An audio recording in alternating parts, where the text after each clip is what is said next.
आप गौरवान्वित करने जा रहे हैं और भारतीय जनता पार्टी का कमल का फूल खिलाकर और जो फूलों की माला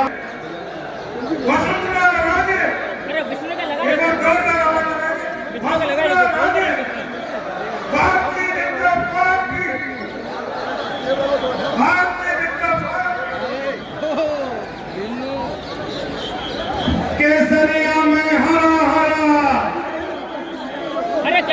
वसुंधरा राजे जी हमारे बीच पधारी है, हम सबका मार्गदर्शन करेंगे विजय संकल्प सभा के माध्यम से।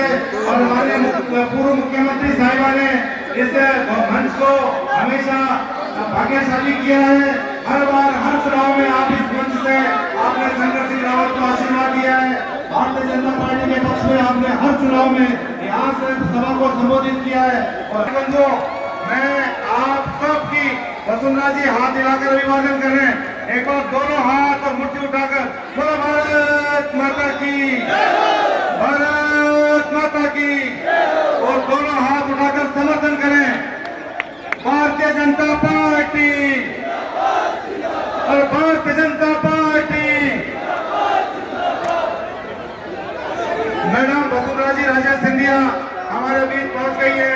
हमारी प्रदेश की पूर्व यशस्वी मुख्यमंत्री साहिबा, आप देव दुर्लभ जनता का देरी से यह समाप्त हुई और मैडम हमारे बीच पहुंच गई है। और आज ब्यावर की धन्य धरा पर निश्चित तौर पर भारतीय जनता पार्टी का कमल का फूल खिल गया है। और एक बार जोरदार से आप नारा लगाएंगे भारतीय जनता पार्टी। और ये नारा मैडम स्थान ग्रहण करें तब तक नारा लगता रहना चाहिए भारतीय जनता पार्टी। भारत माता की, भारत माता की। एक बार कार्यकर्ता बंधु अपना स्थान ग्रहण कर ले। मैं युवा मोर्चा के हमारे सेनापति मंच पे जो लोग खड़े हैं उनसे मेरा अनुरोध है पूरा एक तरफ हो जाए। स्वागत के लिए हमारे माननीय मुख्यमंत्री का, पूर्व मुख्यमंत्री का स्वागत के लिए हमारे माननीय शंकर सिंह तो मुख्यमंत्री साहिबा का माला और पुष्प गुच्छ से एक बार देखो, एक बार मेरा सादर एक बार थोड़ा साइड में है, व्यवस्था तो बनो, व्यवस्था बनाए। माननीय विधायक महोदय, सभापति महोदय और प्रधान साहब,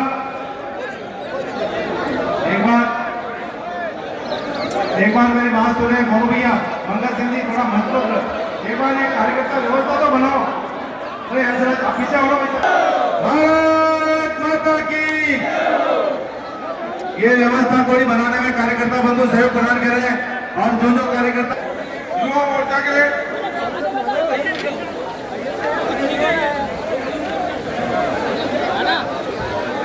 हमारे विजय को सुनिश्चित करने हमारे बीच में पहुंची है।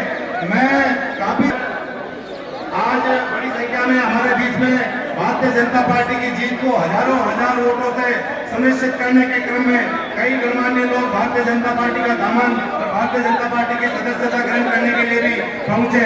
मैं आगे जो लोग खड़े एक बार बैठ जाए नीचे, ये बाबू भाई जयसवानी और बंधु थोड़ा संयम रखें आप भाई। हमारे एक बार जिनका स्वागत हो गया वो नीचे उतर जाए, कार्यक्रम की व्यवस्था बनाने में सहयोग करें। अब मैं पार्षद दल भाई, मैं निवेदन करूंगा पार्षद दल आ जाए एक बार। पार्षद दल भारतीय जनता पार्टी का नगर परिषद ब्यावर में बोर्ड है भाई, नरेश जी कनौजिया के नेतृत्व में, कुशल नेतृत्व में, और भाई निकट जी कटोर उप सभापति हैं, और सारे पार्षद भाई मंगल सिंह जी, मोनू, हंसराज शर्मा और रेखा जी कुमावत, पिंकी जी शर्मा, वीणा जी झंवर, ये सारे हमारे अरावल दस्ते के सेनापति हैं। और आप लोग स्वागत सत्कार हो चुका है। आप बहुत ये अपार जन समूह, ये इतनी भारी संख्या में जो लोग पहुंचे हैं, मैं समझता हूं कि आज आपने ये ऐलान कर दिया है कि भारतीय जनता पार्टी का कमल यहां से बड़ी भारी मात्रा में खिलने जा रहा है। एक बार ये उपयोग कर मैं भाई नरेश जी कनौजिया से, नरेश जी कनौजिया आ जाए भाई। नरेश जी कनौजिया अपनी बात रखेंगे, नगर परिषद सभापति भाई नरेश जी कनौजिया।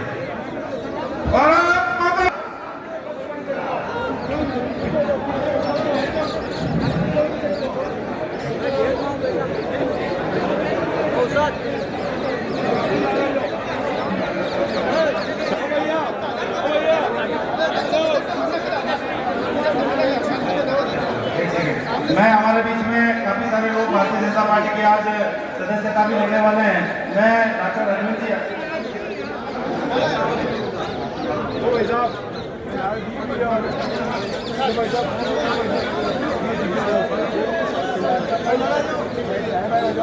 लगे हैं, और हमारे बीच में इस विजय संकल्प सभा के माध्यम से हमारे यशस्वी जिलाध्यक्ष आदरणीय देवी शंकर जी पुतड़ा साहब से निवेदन करूंगा कि आप आए और अपनी बात को रखें। दयाल जिलाध्यक्ष आदरणीय देवी शंकर जी पुतड़ा साहब।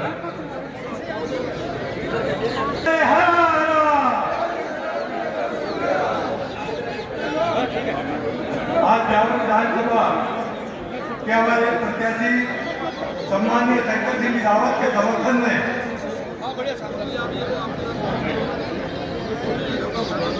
मैं माताओं बहनों से निवेदन करूंगा कि 5 मिनट में माननीय हमारे मुख्यमंत्री जी, जिनको आप सुनने के लिए लालायित है, वो उसका उद्बोधन हो रहा है, कृपया बैठ जाए अपने यथास्थान पे। 5 मिनट बैठ जाए। मेरा विशेष आग्रह है, क्योंकि आप सब जिनको सुनने के लिए लालायित है, ऐसे हमारे लोकप्रिय नेता राजे जी और हमारे लोकप्रिय प्रत्याशी माननीय शंकर सिंह रावत, जिले के प्रभारी हमारे अरविंद जी, पिता तुल्य बुजुर्गों, माताओं, बहनों और युवा साथियों, क्योंकि आज सब हम मान्य किया है, किसानों को आत्महत्या करने में मजबूर किया है। इन सब कारणों को याद रखते हुए हमारे पूर्व मुख्यमंत्री वसुंधरा राजे जी के जो शासन के अंदर जो विकास की गंगा बहती, जो विकास के काम होते, उन्हीं योजनाओं के नाम बदल कर और शुरुआत में इस पवित्र भूमि जिंदाबाद जिंदाबाद जिंदाबाद। आप लोग कैसे मैनेज करते हैं उनके साथ? सबसे पहले पृथ्वीराज जी चौहान की पंचों की भूमि को मैं प्रणाम करना चाहता हूँ। आशा का माता जी, नीलकंठ जी महादेव जी का मंदिर और दुधालेश्वर जी महादेव और रामदेव जी महाराज के मंदिर के इस पावन भूमि को प्रणाम करके आज के इस कार्यक्रम में मेरे सामने बैठे हुए इतने सारे देवी देवताओं को प्रणाम करके मैं अपने आप को धन्य मानती हूँ कि इस ब्यावर के अंदर मैं फिर से आप लोगों के दर्शन कर सकती हूँ। मेरा कोई भी चुनाव पूरा नहीं होता है जब तक मैं आप लोगों के बीच में आता हूँ। हर चुनाव के अंदर ब्यावर के अंदर से एक दफा निकलने का मुझे मौका मिलता है और मुझे इस बार भी लगा था कि चुनाव खत्म हो जाएगा उसके पहले एक दफा तो जाकर देख तो आओ कि आप लोग सब कैसे हो, क्या चल रहा है और क्या जैसे हमेशा आप अपना ठप्पा लगा के कमल के निशान के ऊपर और भारतीय जनता पार्टी को जिता के भेजते हो, वैसे ही क्या इस बार भी आपकी सबकी निगाहें उसी के ऊपर लगी हुई है। तो मैं सोच विचार करके एक तो दिवाली की बहुत सारी शुभकामनाएं आप लोगों को देने के लिए साथ में मैं पीले चावल लाई हूँ। 5 साल में एक दफा आएगा, ये इतना बड़ा त्योहार आता है, ये चुनाव का त्योहार। तो चुनाव के त्योहार में इनके पास ताकि भारतीय जनता पार्टी को जीतने के अंदर एक और विधायक वहां खड़ा हो सके। आप लोग सब जब खुश दिखते हो जैसे अभी दिख रहे हो, जब आप लोग खुश दिखते हो तो मुझे भी बड़ी खुशी होती है। ये मेरा बहुत बड़ा सौभाग्य है कि राजस्थान और आप जैसा ऐसा परिवार मुझे मिला जिसके बीच में जब भी ऐसा लगता है कि ठीक ठाक नहीं चल रहा है, जैसे ऊपर, क्योंकि राजनीति के अंदर ऊपर उतार चढ़ाव तो होते ही, ऐसे समय में आप लोग के बीच में आते हैं, लोग मुझसे पूछते हैं कि आपको शाम को भी थकान नहीं होती क्या, दिन भर आप लोग घूमते फिरते हो। मैंने कहा मुझको ऐसा इंजेक्शन मिलता है जो बी कैप्सूल भी अगर आप दे दो तो उसको नहीं मिलता है, इससे प्यार का इंजेक्शन मिल जाता है कि अगर थके मांदे भी आते हैं तो वो उस इंजेक्शन से तैयार होते हो, फिर आगे दौड़ भाग करने के लिए तैयार हो जाते हैं। तो आपके इस प्यार की वजह से मैं मानती हूँ कि सब कुछ है और आप उसको आपने अच्छी तरह से देख दिया। और दूसरी तरफ बीजेपी है जिसने बार बार यही कहा कि हमारा मकसद सिर्फ आपकी सेवा है, हम लोग लगते हैं आप लोगों की सेवा करने में, आप लोग खुश हो। तो मुझे याद आया कि पिछले चुनाव के अंदर यहाँ से भी गई थी मैंने गौरव यात्रा निकाली थी। उस गौरव यात्रा के अंदर मैंने अपना एक रिपोर्ट कार्ड तैयार किया था। चुनाव आ रहे हैं तो मैं आप लोगों के बीच में आके आपको बता दूं कि मैंने क्या क्या काम किए हैं। और मुझे लगा कि आपने जैसे मुंडी हिलाई और आपने बड़ा प्यार किया, तो मुझे लगा कि आप भी उस सब काम से बहुत खुश हो। याद दिलाऊं मैं आपको कि हम लोगों ने करीबन 28,000 किसानों को 8,000 करोड़ रुपया, ब्यावर क्षेत्र के अंदर 5,000 किसान को कर्जा माफ कर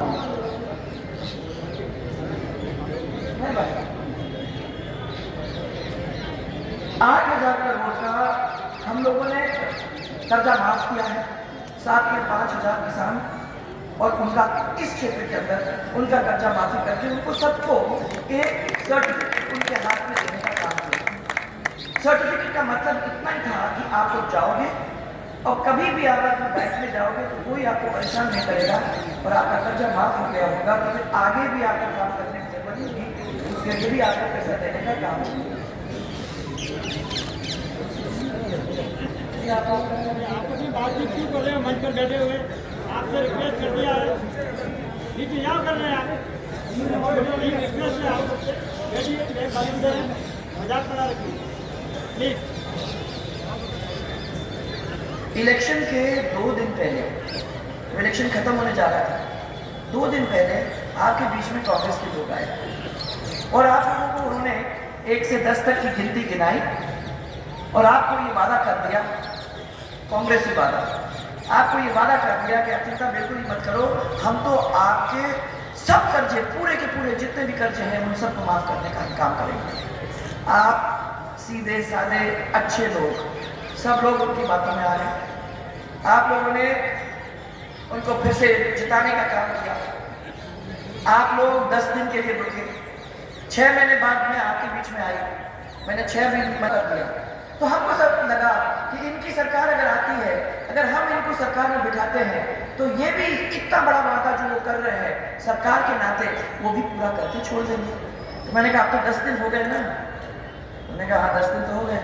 तो मैंने कहा आपके बैंक अकाउंट्स में तो जो भी सब कर्जे माफ हो गए होंगे, है कोई जिनके कर्जे माफ हुए उस समय?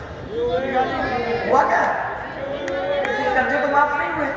मेरे को विश्वास था क्योंकि कांग्रेस का वादा कभी जमीन पे नहीं उतरता और उन्होंने कई वादे किए। पिछले बार जो कही थी, सबसे पहला वादा था कि हम आपके कर्जे माफ करेंगे। दूसरा वादा था कि हम बेरोजगारों को नौकरी देने का काम करेंगे और फिर हम बेरोजगारी का उनको भत्ता देंगे। बेरोजगारों को तो क्या, उन्होंने उनकी परीक्षा के अंदर पेपर लीक 19 बार आपको करके दिखा दिया। और मैं समझती हूँ कि ऐसी स्थिति में कौन से बेरोजगार को नौकरी मिली इस राजस्थान में, आज भी मुझे कोई बता नहीं सकता।